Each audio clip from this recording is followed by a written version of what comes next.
سلطان بایزید کا سبق آموز واقعہ۔ سلطان بایزید ترکوں کا ایک مشہور بادشاہ گزرا ہے۔ وہ بہت بہادر اور انصاف پسند تھا، نماز روزے کا بھی پابند تھا، مگر نماز بجماعت نہیں پڑھتا تھا۔ اسی کے دور کا ایک واقعہ ہے۔ ایک بار جج کی عدالت میں مقدمہ پیش ہوا۔ اس میں ایک فریق کی طرف سے سلطان خود گواہ تھا۔ عدالت کے جج مولانا تھے۔ یہ روم کے رہنے والے اور شریعت کے بہت پابند تھے۔ سلطان گواہی کے لیے حاضر ہوا۔ مولانا نے اس کی گواہی منظور کرنے سے انکار کر دیا۔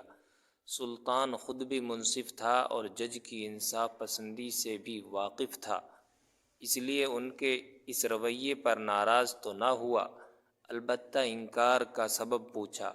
مولانا بولے، شریعت کی روح سے ان لوگوں کی گواہی معتبر نہیں جو بجماعت نماز کے پابند نہ ہوں۔ اب آپ خود ہی سمجھ سکتے ہیں کہ آپ کی گواہی کیوں رد کر دی گئی۔ سلطان پر اس بات کا بڑا اثر ہوا۔ اس کے بعد وہ نہایت مستعدی سے جماعت کی پابندی کرنے لگا۔ اسی کے ساتھ ہم خود بھی اپنے اوپر نظر ڈال کر دیکھ لیں کہ ہم کتنی جماعت کی نماز کی پابندی کرتے ہیں۔ جماعت تو دور کی بات ہے، نماز کی پابندی بھی کر لیتے ہیں یا نہیں۔